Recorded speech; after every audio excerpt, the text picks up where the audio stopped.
everybody. Welcome tonight to our next Changemakers for Trails training. We are excited to have you. We've got some people rolling in the door, so we'll give them a few seconds to kind of get themselves situated. For those who haven't seen me before, I'm Brandy Horton. I'm the Vice President of Communications at Rails to Trails Conservancy, and I am joined by my storytelling queen, Amy. Amy, you want to introduce yourself? Yes, hi everyone. I'm Amy Kopp. I'm the editorial director for Rails to Trails Conservancy and the editor-in-chief of Rails to Trails magazine. Well, we are thrilled to have Amy's talents with us tonight. We have a really incredible conversation that we're going to talk through about the role of our own stories in advocacy and just how they make such an impact, how it really is kind of the superpower in terms of breaking through, getting things done, inspiring action, all of those things. So let's talk a bit about what we're going to get into tonight, Amy. Amy and I work together on a lot of things, as you can imagine, because we're both working on the communications for Rails to Trails Conservancy, but also the breadth of the trails movement. And so we're constantly digging in on how can we make this information relatable? How can we make this information exciting? How can we get people really motivated by what are sometimes really technical policy stories or technical trail development stories. But part of that conversation is always like, why does this matter? And when we were preparing for this, one of the things that we were talking about was, some of those iconic moments where you don't always think about the fact that there are stories rooted in it, but there they are. And one that came to mind for us was the State of the Union, address. You always see the president bringing in those individuals who represent the testimonials that he's going to share in his speech. And that really helps, I think, bring those policy moments home. Like, oh, this is why this matters because this person is having this experience and maybe I can connect with that. You all saw that opening slide in that picture, and we were kind of talking about where that picture came from today. And it was on a trip that we took for the Great American Rail Trail to Nebraska. And we were bringing reporters with us and elected officials with us.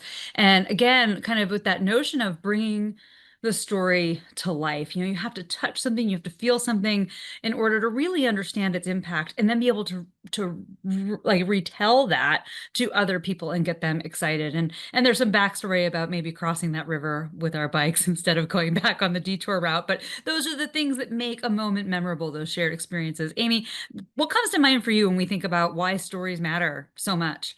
I'm so glad you said that because that brings up in my head a really great example. First of all, a story can be a really powerful beacon for a project. I mean, it literally can be the lightning rod for a project.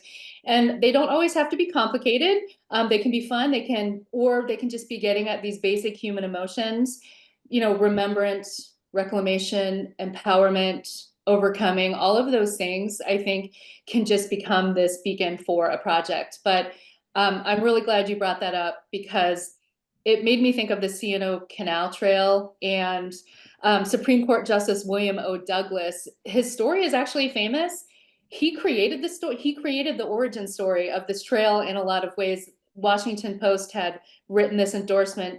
This is back in 1954 to have it be turned into a 60 mile per hour highway. And their argument was that this can end up being more accessible for the public to enjoy if they did so, that whole corridor. And he actually wrote into the Post and challenged the editorial staff because he felt that that was not the best way to experience that corridor. Mhm. And he said, "Come out, let's walk the whole corridor together." And they did. He got a bunch of journalists to come out and walk this 185-mile corridor. And what they did was created their own story. They created this story that is not really the origin story of the trail, but it's the story that everyone gloms onto Yeah. because he pulled in so much support. They were recording birds along the trail. They were making historical mule bell sounds, so people could really get a feel for the history of it while they're experiencing the nature. And it really became the story of the trail, even though there is, of course, so much that goes into trail development. So It's that such for a me, that's an inspiring tale of why stories really matter. Yeah, well, and it's such a great one, and there's the quotes from the end from the journalist when they basically came back and they said we're covered in blisters and bug bites and all of these things, but we are fully endorsing that this trail be created and that we preserve this nature and not create a highway. And so sometimes even those painful moments. But we're going to talk a little bit tonight about why trails are so important to creating influence, how they're really central to our advocacy tools, what goes into a great story. We all have stories, they're all important. Sometimes we can really tell them in ways that get people excited, and sometimes, we've all had it happen at Thanksgiving dinner. We miss. You do a swing and a miss. So how do we try to be prepared to not have the swing and the miss? And then just the urgency of this moment and why stories matter so much. And again, I go back to your story of the C&O Canal. And one of the things about that I think that's so mean is that it was so surprising, right?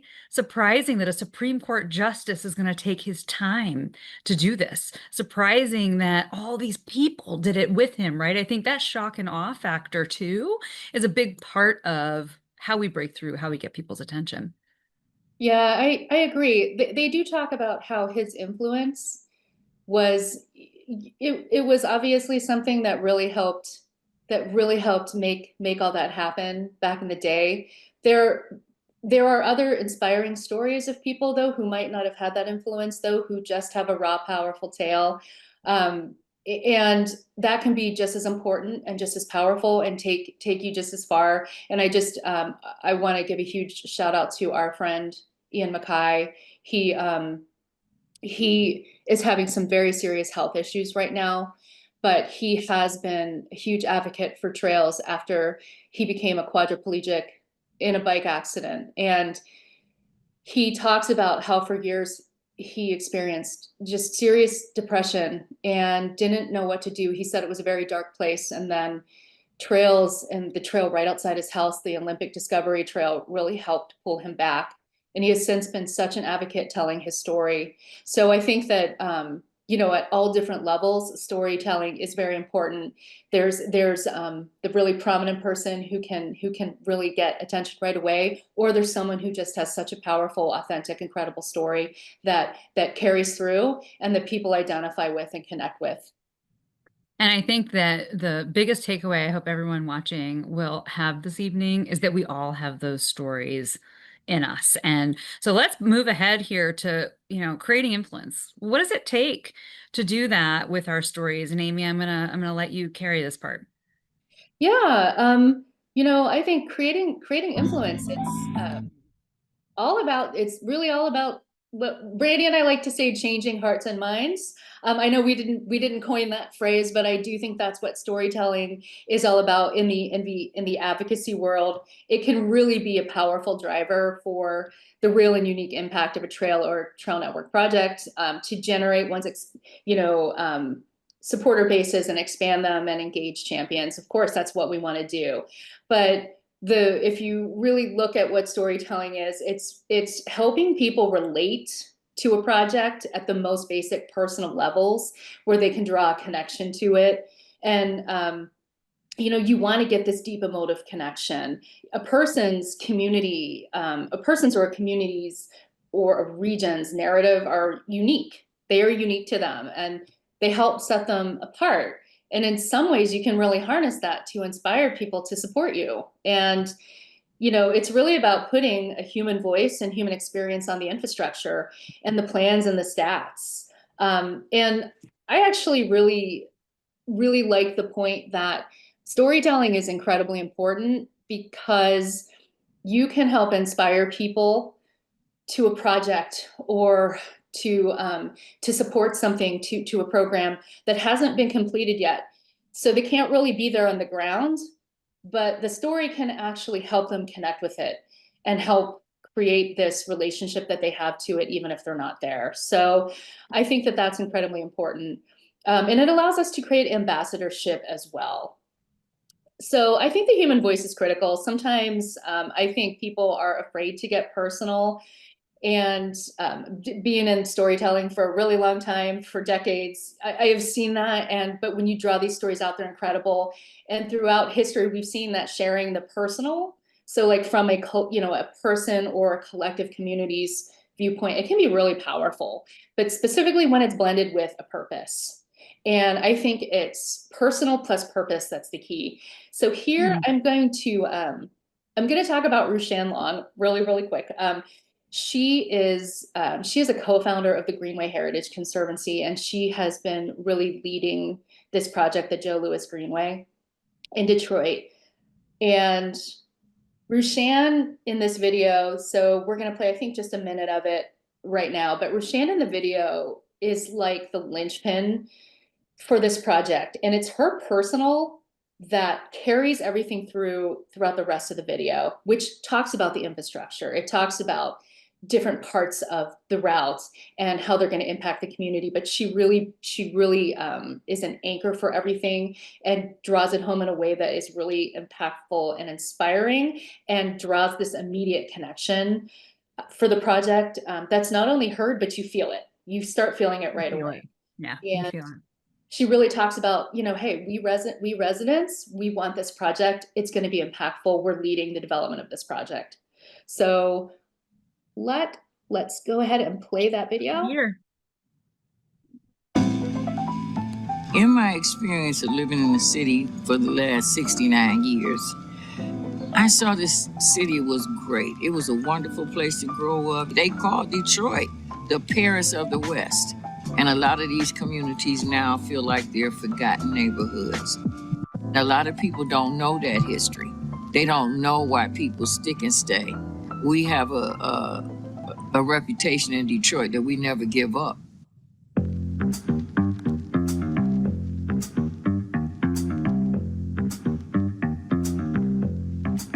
The Joe Louis Greenway route runs for 27.5 miles, and essentially is a large loop that connects the entire city of Detroit. The Greenway route will serve as a backbone or a main kind of alignment for the non-motorized and greenway system and bike lanes in the city of Detroit, providing access throughout all the major destinations of the city. The connections are designed in a way to improve economic development by connecting residents to jobs, connecting them to commercial districts.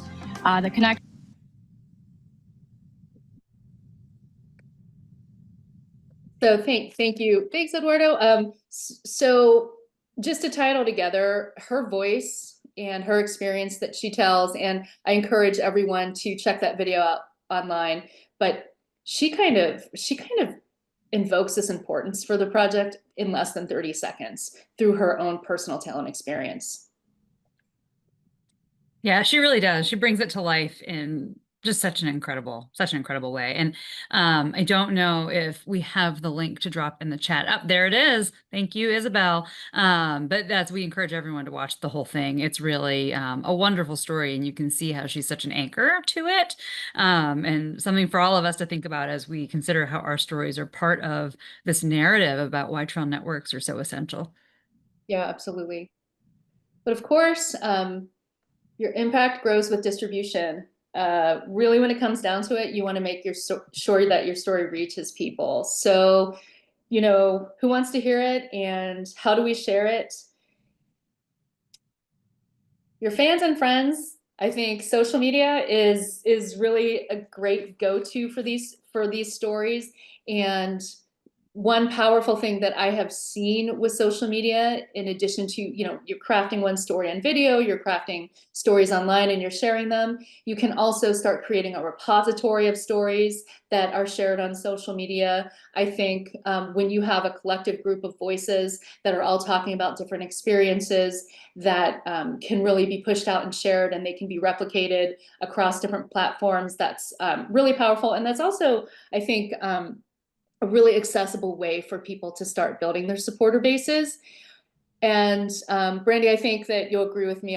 While the end goal is we want influential decision makers to hear our story, be inspired by it, share it, and then also support our project, there are a lot of different levels where advocacy and storytelling go together that are really impactful, that can get you to the end, goal. That's So right.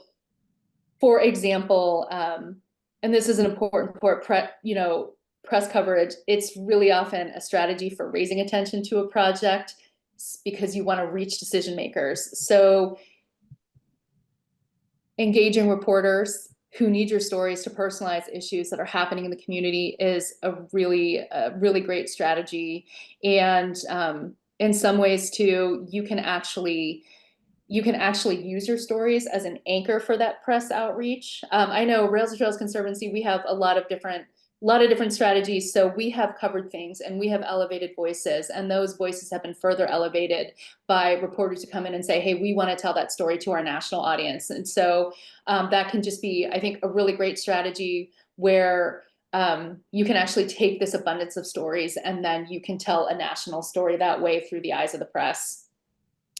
Community organizations, they're sharing the impact through newsletters and blogs and social channels, and your voice matters in that way. And you can reach out to them too and say, hey, share this story, help me partner to get this story out to more people. Let's partner and let's create an event that can get my story out and that can be used as a beacon for others.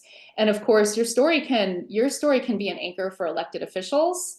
It's a way to, I think, engage the elected leader or the public official and make the issue really meaningful from not just the stats and the number point of view, but in another personalized way. And as Brandy mentioned too earlier, when it comes to elected officials, a lot of times they're going to be inspired and they might even share your story, in State of the Union address, or when the mayor is giving a speech in support of something to his constituents. So in that way too, your story can actually really not only inspire them, but they're going to use that story to further help build support for the project. Yeah, I'll throw out another one of those little examples where, these stories kind of pop up. And it was when the White House several years ago announced it's called FICOR. It's basically kind of a agency level collaboration to advance outdoor recreation. And we were invited it was a wonderful moment. And it was so great for multi-use trails to be in the room where often the conversation is about public lands or other things. And almost every single story shared by an agency official, by one of the leaders that they had invited to speak, started with a rail trail. And it was because they said, think about Amy. Let me tell you about Amy, who lives in my community.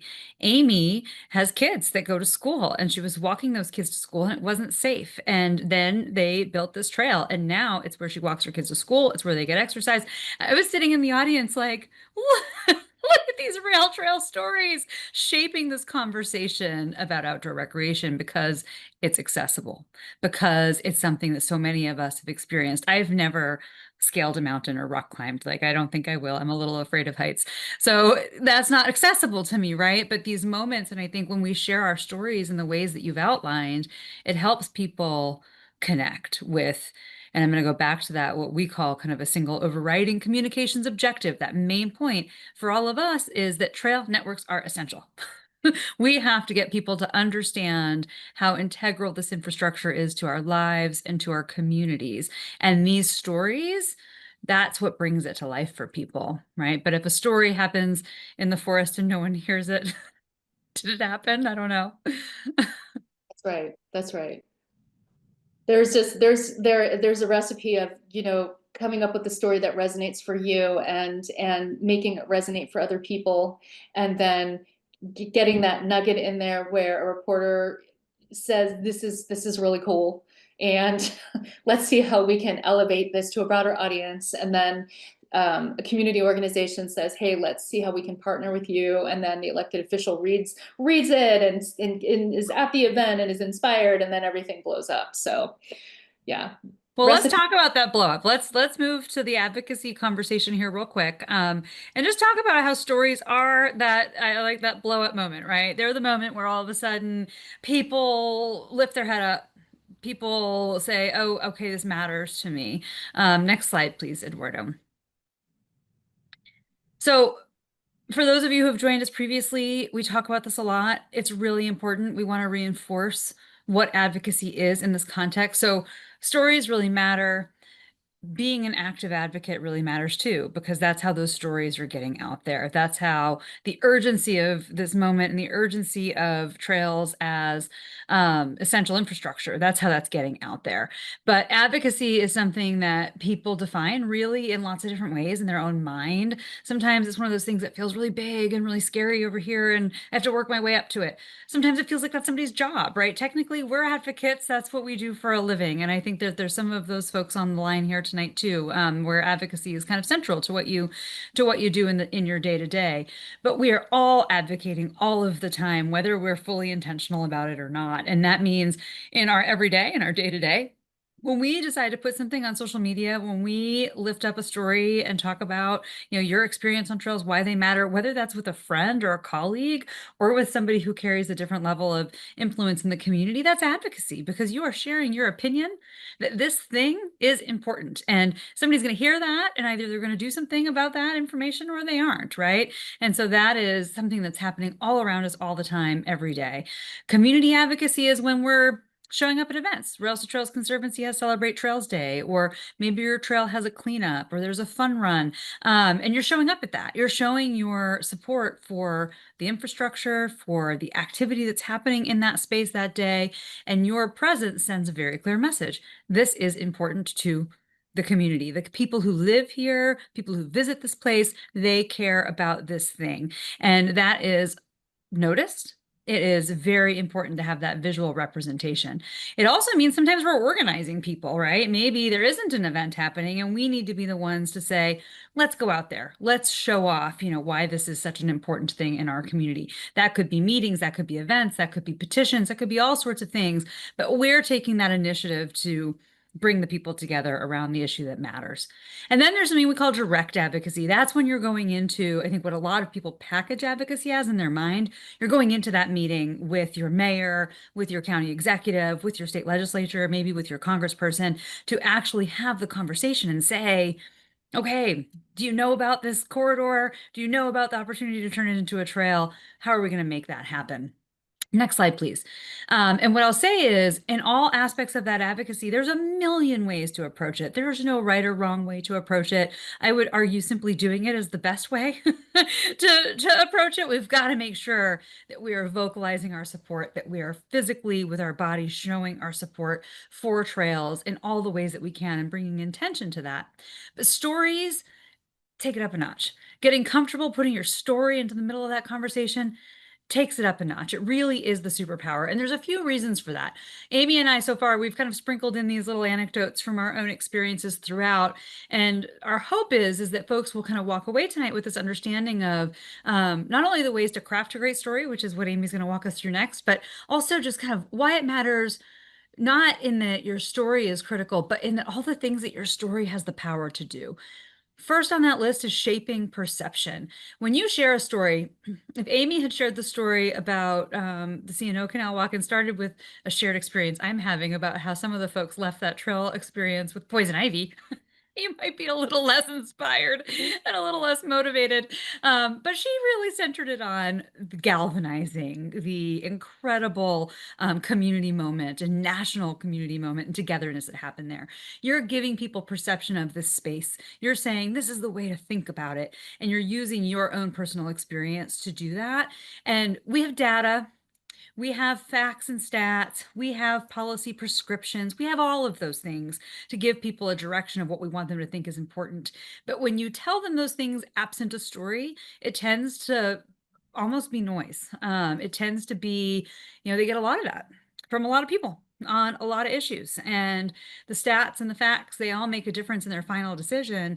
But when you can shape how they should be thinking about those stats through personal connection, through story, it really does make it something that resonates differently. One of the reasons for that is that it creates a shared connection, creates a shared experience.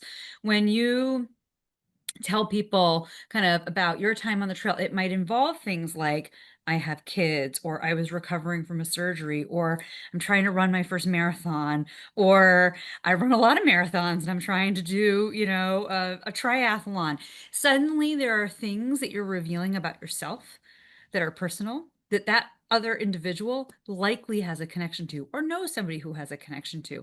And that builds relationship, and relationship builds advocacy outcomes. So the story can be the tool to really find common ground. And whether or not you agree politically, whether or not you walk into that meeting agreeing on what the outcome of the decision is about the trail or the trail network or whatever the question is that's under debate, you now have a spark and a connection and a thing you can use to kind of reset. And stories do that. It's not the stats and the facts that do that, because they might have different stats and facts, right? They might have a different perspective they're bringing into the table. That connection comes from story. It also makes you memorable. Piles of reports. That's what's on their desk. Emails full of, these are the numbers. This is what has to happen. This is why I think this is important. When you lead that conversation with, let me tell you about how important it is that I have learned that we have, this special plant species in our community. It's on the trail. And I know that, and now I'm advocating to protect that species. And, that really makes a difference. You are going to stand out in their memory as the plant species person. They're going to be like, we were not expecting someone to come in and tell us about how they like kind of became motivated by this, personal experience that they had. My stories, I have children and a family. Often my stories center on that, but you go in and you talk about, what the impact is on your kids, and maybe you have a picture, and it becomes something that people, it holds on to their imagination. It holds on to their spirit. That is why when we go back to things like the State of the Union, that is why those stories are so important, because it brings to life, it offers an element of surprise, but it also creates a memorable moment. You might not remember all 5,000 words that were shared, but you are going to remember that little story about somebody that maybe had a shared experience with you that really resonated with you personally. And it's going to bring you back to that issue, not just the story that was told. Stories also inspire emotion. As much as we love numbers, they don't inspire emotion. They might inspire like, oh, some boredom. But again, it's a flood of data, and data plus stories, that's where the sweet spot is. You don't want to lose the data, but you can't only have the data, because it does not fully capture, I think, the scope and the range of the issue. Emotion is what we are humans. It's what motivates us to act, whether that's happiness, sadness, anger, frustration, disappointment, anything in the middle. When we can get an emotion out of somebody, it really changes their mental wavelength on the issue. It actually makes them think and stop and say, I'm feeling something. What do I do about this feeling that I'm having? We were in a previous time in my career, we were doing a lot of different kind of video content. And we always had a goal of making the person we were interviewing cry. Because we were doing stories about mental health. And if we could really capture that emotion, the audience could feel that emotion, even if the tear doesn't happen on camera, but the tear is happening in their voice or behind their eyes, right? You see that, you feel that, you are struck by that, you carry that emotion with you. And then later that reminds you, gosh, that was so important. And I want to take action on that, because what can I do to help? And I think the same is true for trails. We talk a lot about how trails are a place where joy happens, where community comes together. We all have those stories.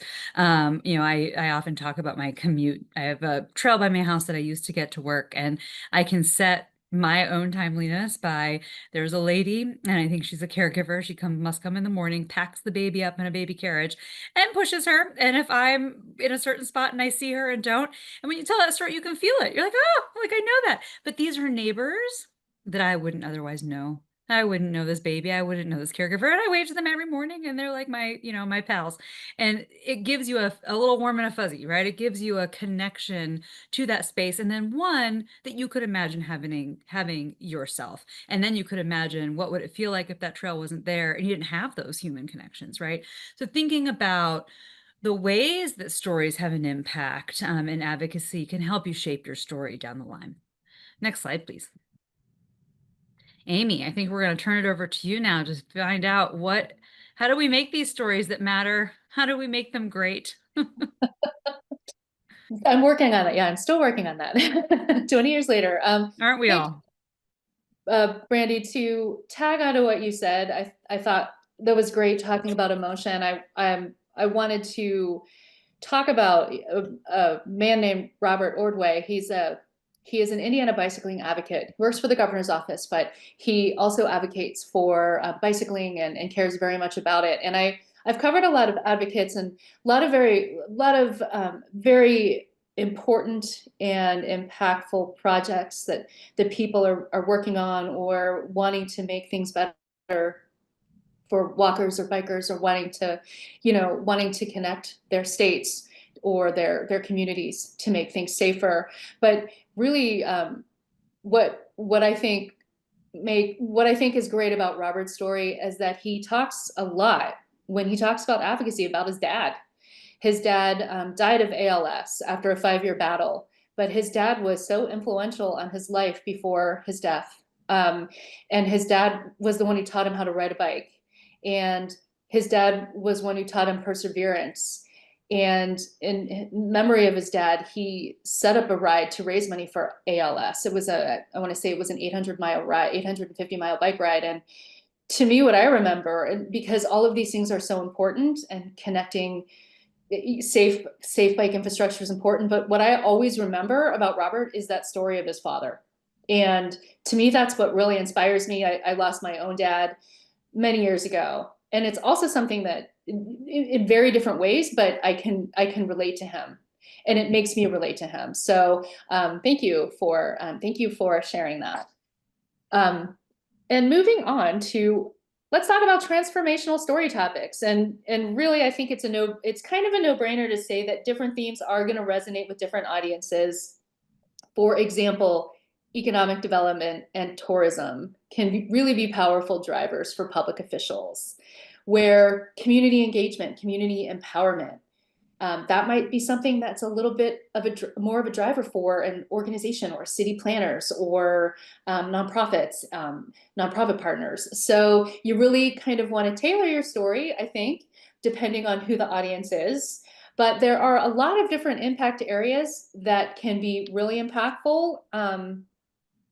And I think one thing that's really important to remember across the movement is these are always impactful when people are driving their own stories, or the community is driving its own story. So really, no matter what the transformational story topic is, the voices need to lead their own story. They need to be heard. They really need to play that leadership role in demonstrating to the elected officials, or if it's your story, the authentic support and the demand you have, or the impact that you got from a similar project, and how that can really be beneficial for others.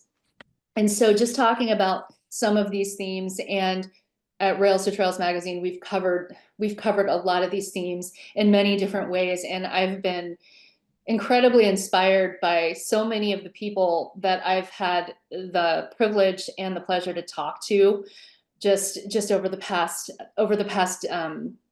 decade. These stories, and whenever I'm talking to people for a story or for the magazine or for a digital article on the Trail blog, they are actually what always draws me back. When you get fatigued, it draws me back to understanding why I'm doing this work day after day. It inspires me. So I think, I'm living proof. But of course, economic development and tourism, particularly when a community has been struggling, or a community that maybe the train went through, when the train was through, things really developed and thrived. But for the past several decades, things fell when the train company was discontinued. So when individuals can speak, and collectively, if possible, about the impact the trail can have on their businesses, or tourism, or inspiring more visitors, and inspiring, Robert Ordway was the one that said communities can entirely be built on food and drink, which I think is actually true. All of those things really do matter, and can have a really huge collective impact and how people view that trail project, and specifically, I think, how public officials and legislators view that project. So, of course, there's community empowerment, and access, safety for pedestrians and bicyclists. Safety, I think, is a huge thing that resonates across, really across the country. And I can think of a lot of projects where safety, and just moving kind of down the list here, the remembrance of a loved one has been really impactful. And I think, for example, the Pinellas Trail in Florida, a central storyline for that trail became one of the founders of that trail, one of the people who really got that trail going, lost his son to I believe it was a pedestrian accident along that corridor. And so really dedicated his time to advocating for that trail. And that did become a central storyline for that trail to be built. There was a lot of work that went in, and I don't even know that he was the first advocate for that trail, but it actually became the trail's prime narrative. Health and renewed wellness, of course. If you look over to the corner of the slide, that's Jenny. Jenny actually did a video for the Atlanta Beltline series that we were given permission to rebroadcast. And she had a fantastic personal story about how the Atlanta Beltline helped her claim renewed health, really renewed health and wellness after she recovered, after she beat cancer. After she beat breast cancer. And I thought that was incredibly inspiring. And for her to just, say, I'm here and I feel great. And this trail really helped and empowered me to do that. It was just really inspiring for me. And again, the remembrance of loved ones, the remembrance of an influential person in America or an influential person to a community can be very powerful. Access to jobs and centers of commerce, really tying things back to personal empowerment. And I think really even historic preservation can be very powerful too, because depending on how you harness that, people love to embrace their shared cultural history. And that can be a local one or a national one. So, if you can bring a corridor to life for someone by painting the picture of that corridor and where it was in relation to the development or evolution of a town or America, or a beautiful, or, I hate to say it, a tragic past that we need to preserve or we need to remember, that can just be a really powerful driver to get public support as well. Next slide. So I just wanted to go through some examples of how storytelling how I have seen it be really impactful. In June of 2021, and this is an example of personal connection and harnessing personal connection. So in 2021, the Wendy Park Bridge opening took place. This bridge was actually a major piece of infrastructure that we covered in our summer 2022 cover story on impactful trails and trestles in America. So it's a 500-foot bridge, but it created connectivity in a ton of ways. First of all, it's a direct walking and biking link for the first time between Cleveland, a lot of underserved neighborhoods in Cleveland, and Whiskey Island's 22-acre green space, which is now called Wendy Park. It's also a linchpin in the 1,500-mile Industrial Heartland Trails Coalition Trail Network. That's an RTC Trail Nation project, and it essentially serves as a key bridge to Lake Erie in the project's Cleveland to Pittsburgh corridor. So as our colleague Eric Oberg said in an article, it's the key piece of getting people locally, regionally, and nationally to that lakefront. But while these things are incredibly important, incredibly impactful, the leading that story was actually another story. The project was very much an effort by businessman and Cleveland Metro Parks Commissioner Dan Moore, who named the park and bridge after his daughter, who was killed in a skiing accident. And she and her sister Hallie and Dan would visit the area. They would go sailing. And they always knew that this access to green space, which at the time was only possible by a boat or if you trespassed on certain property, it's the only way you could get there. They knew it was really special and it really needed to be accessible to everyone. And they would talk about how it was a shame that not everyone could access it. So this human connection was a very real one that became ultimately the human story of this project. It led the media coverage of this project for decades, since Dan Moore's early efforts to generate support till now, really. It is still the lead in a lot of stories when people cover this project. And of course, as we know, there was a ton of collaboration. There's a ton of infrastructure. There's a ton of infrastructure development and fundraising and a lot of effort that goes into these projects.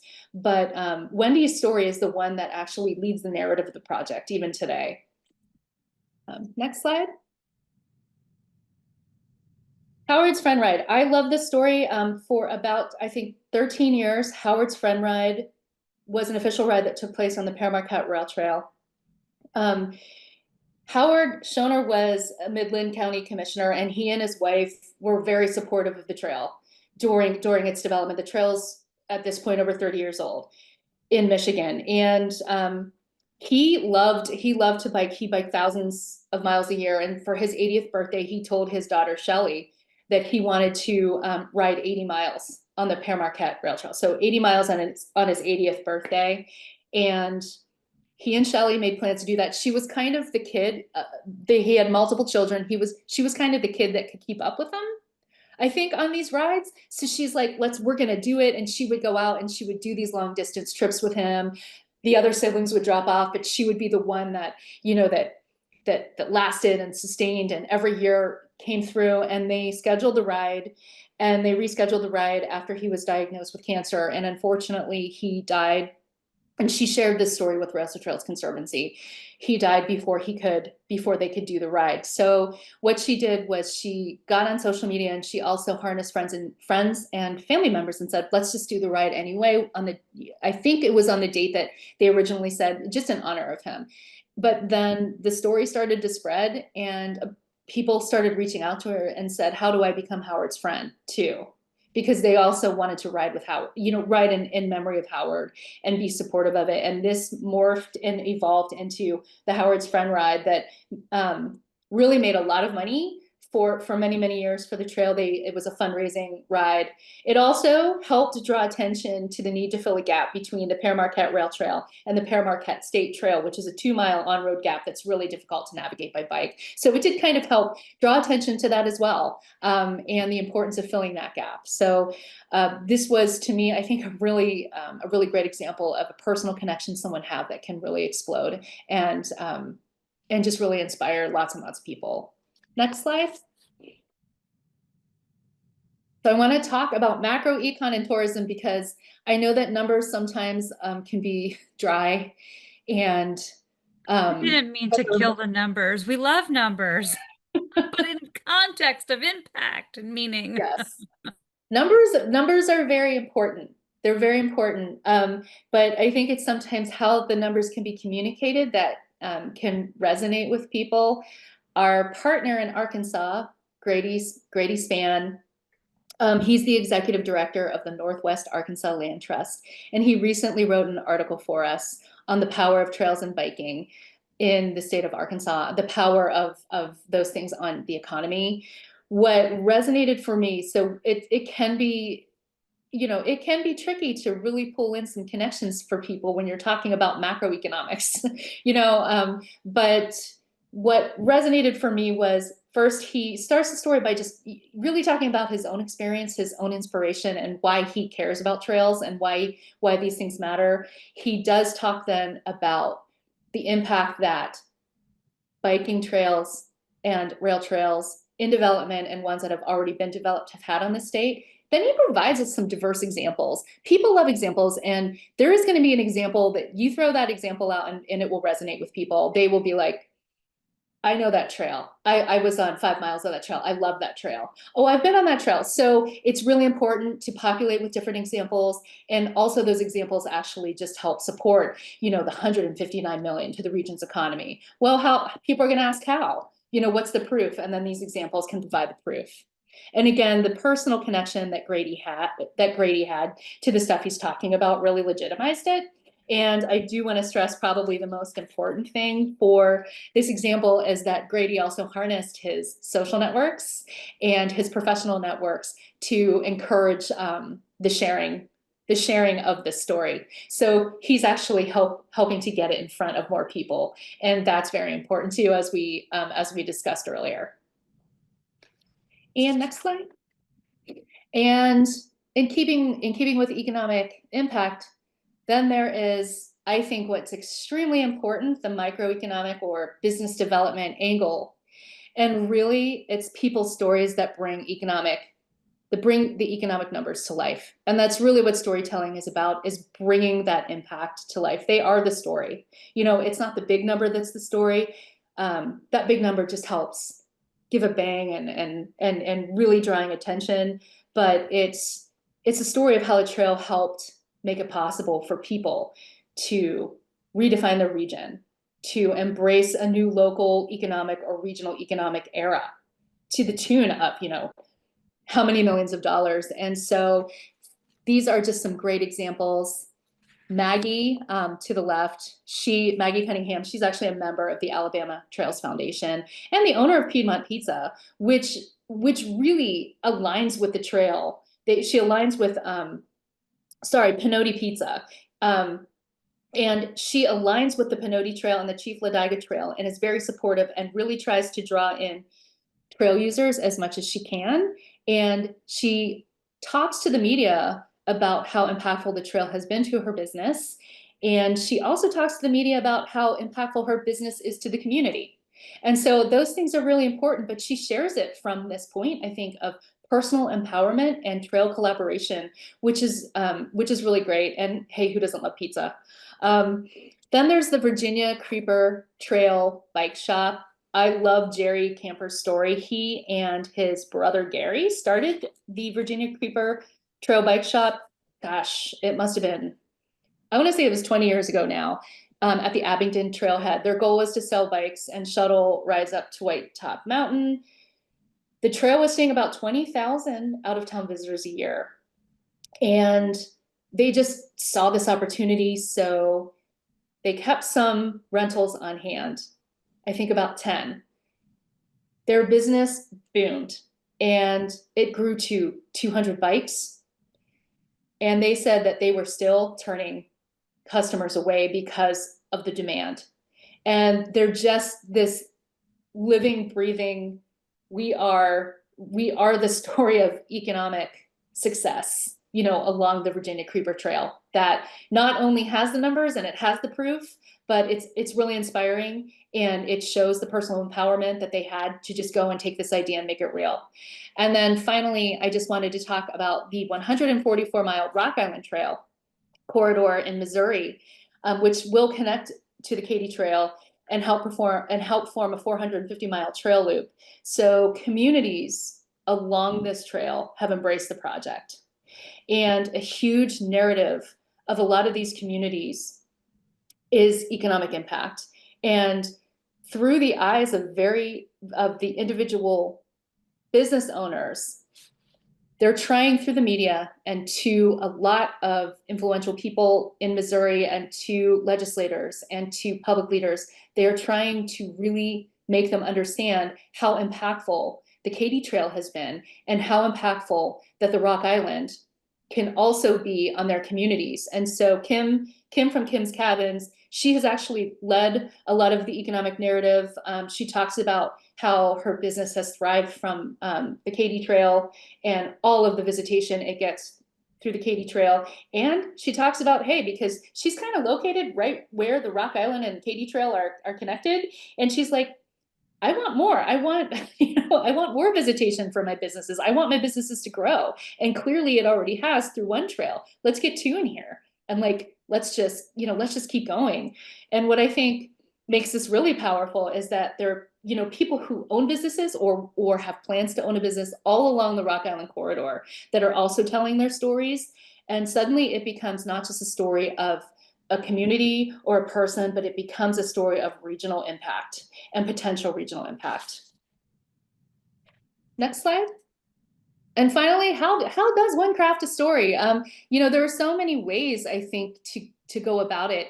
It's identifying that narrative, identifying that story of impact that resonates on the human level. And, it starts with you. If it resonates with you, there is a really good chance that it's going to resonate with others. If you're looking for great story fodder, volunteers, program participants, former leaders, community leaders, all of these individuals have stories to tell, and a lot of them aren't just about the infrastructure. It's really about themselves. And so it's a great place to look. Crowdsourcing trail networks in development in hundreds of communities and every single state. I think crowdsourcing is really important. You can say, hey, tell us your stories too, and pull those out as well. But what you want to do is develop the narrative as the story maker, develop the authentic narrative, or have somebody lead their own narrative. I think that's really important. Authenticity matters. Of course, you want a really good beginning, middle, and end. And as I said before, I don't think stories have to be complicated. I think that they just really need to be transformative or change that, kind of communicate this change. The author had this change in some way or transformed in some way. The community, we have examples of how other parts of the community were transformed because of this project. All of those things can be real impactful, even if they are not complicated. My transformation is my timekeeper, nanny and kiddo couple. It could be small changes. That is just as important as big ones. That's right. That's right. And I think these key voices need to lead the narrative and lead to authentically communicate, this is how I was transformed, or this is how my part of the community was transformed. And that transformation, as I said, can be personal or it can be external.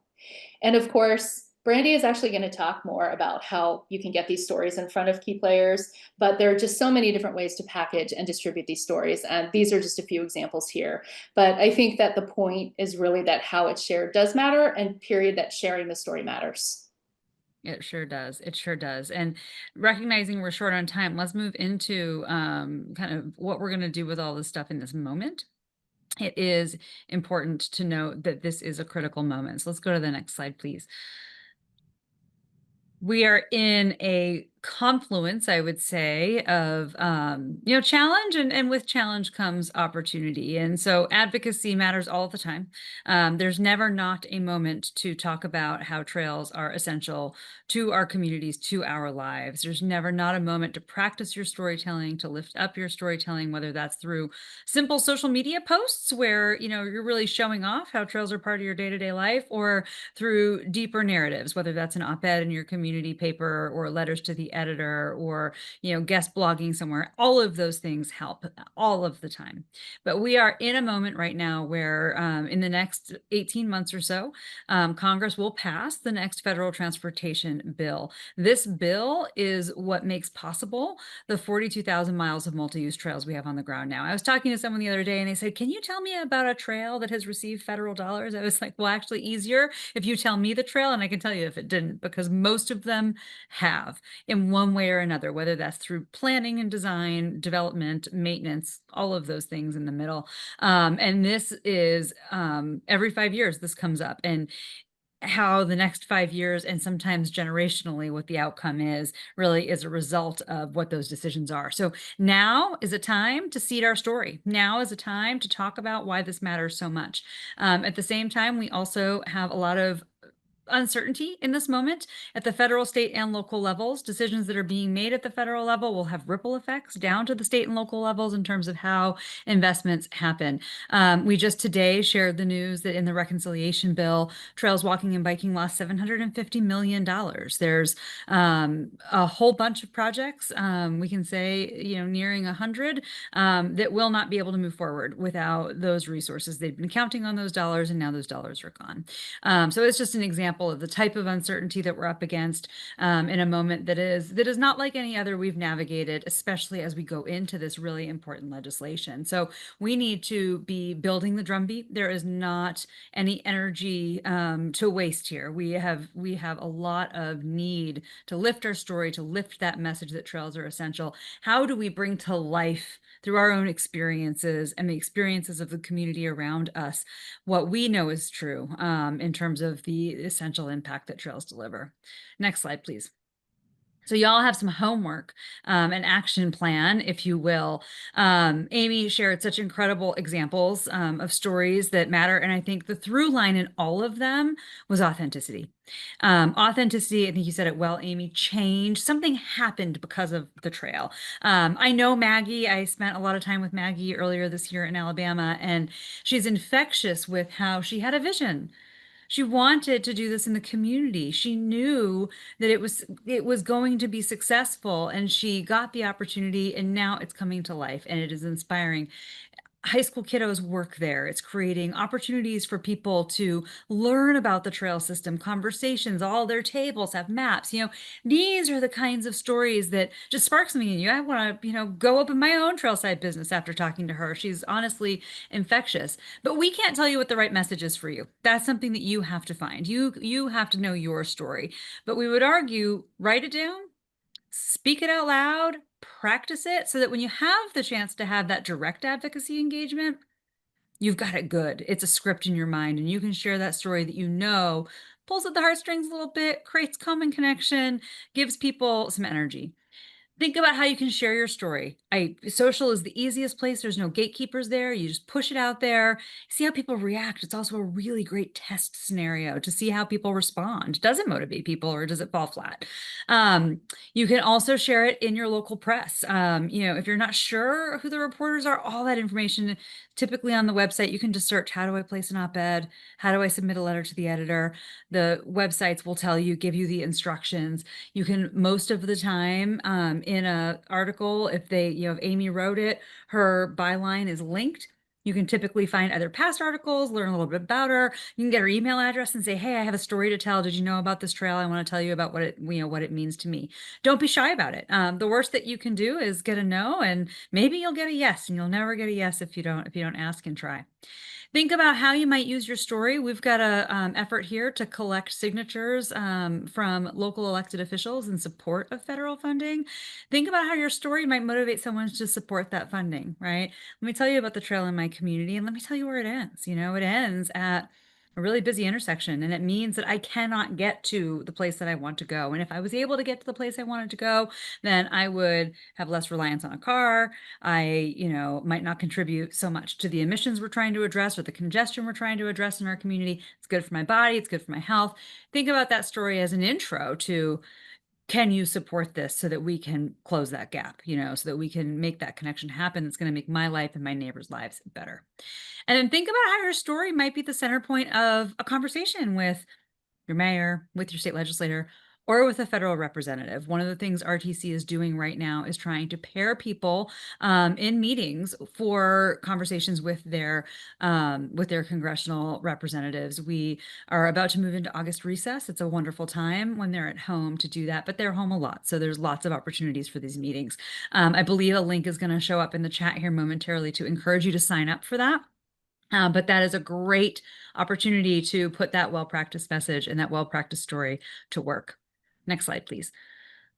So a few things to think about that are coming up next. Remember, social media, get on it, use it, share your story, and tag us, because one of the things we can do with our national audience is help lift up that story. And that's really wonderful for us to have a sprinkling and a smattering of stories from all across the country, from real people saying, hey, look at today, I commuted to work on my trail. I couldn't do that before. We have a great story. We don't have the teacher in here, but what a wonderful story he has about how he biked to school every single day, and his high school students were like, what are you doing? And by the end, everyone was like totally inspired and motivated to do that. And he says he could only do it because of the trails. He was not willing to bike on the four lane highway that was his alternative mode of commuting and travel. Letters to the editor, op-eds, think about press, think about how your story might help get a story written about the trail. That is also, think about that kind of featurey angle, right? People want to hear about the grandma and the kid who walk on the trail together. They want to hear about the elementary school group that's using the trail to get to the creek to, catch tadpoles. They want those stories because that's what brings a community to life. It's also what brings the power and the impact of the trail to life. Think about community meetings that might be happening in your area.